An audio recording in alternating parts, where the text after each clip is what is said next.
এক যুগেও চালু হয়নি পটুয়াখালী মেডিকেল কলেজ ও হাসপাতালের নতুন ভবন। দফায় দফায় সময় বাড়াচ্ছে সংশ্লিষ্ট কর্তৃপক্ষ। এতে শিক্ষার্থীদের কাঙ্ক্ষিত প্রত্যাশা পূরণ না হওয়ার পাশাপাশি যথাযথ চিকিৎসা থেকে বঞ্চিত হচ্ছেন রোগীরা।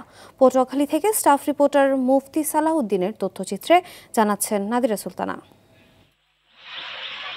দক্ষিণ উপকূলের উন্নত চিকিৎসার ভরসাস্থল পটুয়াখালী মেডিকেল কলেজ হাসপাতালটি 2014 সালে প্রতিষ্ঠিত হয়। পরের বছর শুরু হয় কলেজের অবকাঠামো নির্মাণ। প্রকল্পটি শেষ হওয়ার কথা ছিল 2024 সালের জুনে। 2 দফায় সময় বাড়িয়ে 90% কাজ শেষ হলেও নেই বিদ্যুৎ সংযোগ, অক্সিজেন লাইন। ফলে পুরনো ভবনে চিকিৎসার জন্য ভিড় করছেন ধারণ ক্ষমতার 3 গুণ রোগী। খালি থাকছে না বারান্দা, করিডোর, মেঝে, কিছুই। এদিকে ক্লাসরুমের স্বল্পতায় ব্যাহত হচ্ছে কলেজের শিক্ষা কার্যক্রম।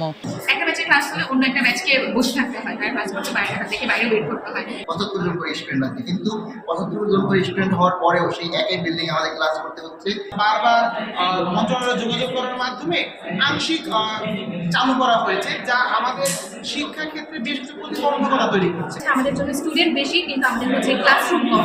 আমাদের 17 স্টুডেন্ট প্র্যাকটিস করতে হচ্ছে, সেখানে সেরকম ইকুইপমেন্টস নেই, রুগী নেই, আমরা কোথায় ইউজ করব? সময় বাড়ালেও দেখা যায় কাজের অগ্রগতি হয় না। যাতে কাজের অগ্রগতি হয় সেজন্য এর সাথে যারা সংশ্লিষ্ট তাদের আসলে আরো মনোযোগী হওয়া উচিত।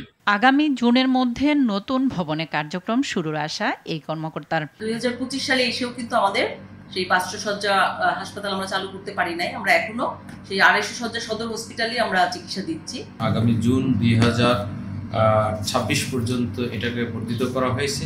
তবে আমরা আশা করি যে আগামী 2 মাসের ভিতরেই আমরা এর কার্যক্রম অনেকটাই শুরু করতে পারব। দক্ষিণাঞ্চলের স্বাস্থ্যসেবার ভরসাস্থল হাসপাতাল ভবনের কাজ দ্রুত শেষ করে স্বাস্থ্যসেবা নিশ্চিত করার পাশাপাশি শিক্ষার্থীদের ক্লাসরুমের সংকট দূর করার দাবি সবার। নাদিরা সুলতানা, RTV।